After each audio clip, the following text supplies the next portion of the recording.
So let's say we have a 3D model generated by AI, right?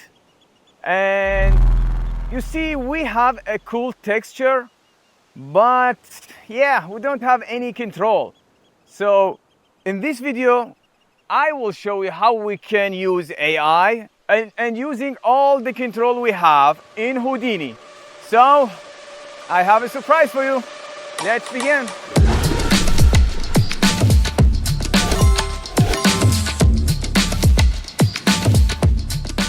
Hi everyone, this is Dyson. Welcome back to this beautiful place. And this is my hometown, ladies and gentlemen.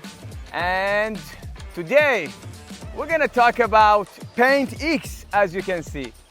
And we're gonna talk about very cool stuff. Sorry, I'm not used to this.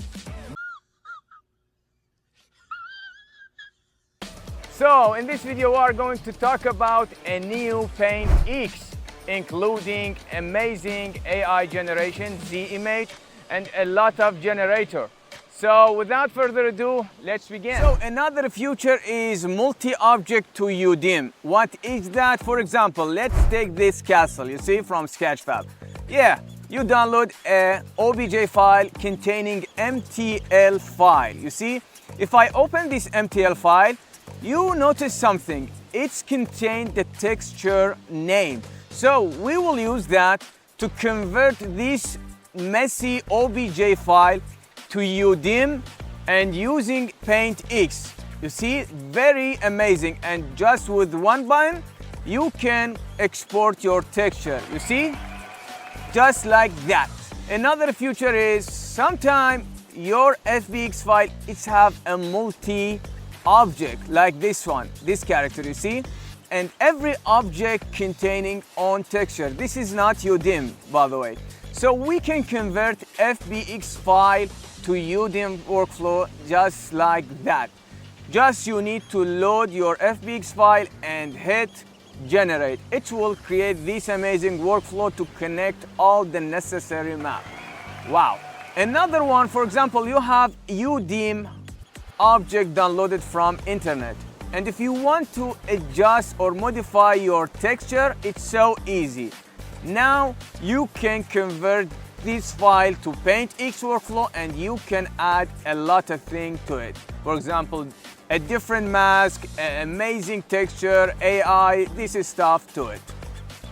So in this release, we have a nice morph mask. What is that? It's using simulation. For example, this is Diffusion simulation. As you can see, you can go in mask and choose morph, and you can have this amazing growing mask. You see, very amazing. And you can have a gradient to it. You see, you can have an amazing mask and combination with noise and with directional. It's amazing, honestly. And we have pyro mask too for burning effect. For example, you can add this mask to your workflow easily in PaintX. In the next feature, let's suppose we have this basket of fruit, you see? Instead of doing this texture fruit by fruit, it's so time consuming, honestly. So instead of that, I will use the next generator feature in PaintX, which is AI generator. What is that? It will take the name attribute. For example, this is a banana or tomato. It will generate texture for that one by one. You see, it will help you to start with something. It's not perfect, honestly, but it will help you. And maybe with that, you can turn it like this. You see? Very cool. This is PaintX 21. We are improving that version after version. Honestly, yeah. It's not perfect, but it's getting there, honestly. So now you have an AI texture generator based on your need, based on your VRam, and you can convert or you can control all your workflow with this digital asset. Very awesome, honestly. And we're gonna make it better and better. For example, we're gonna improve the speed, of course. And if you're interested, the link in the description, you can purchase that. It's yours for the lifetime with the free update. And if you want to test that, yeah, you can subscribe to Champion Tier. So with that, I will see you in the next one. Goodbye.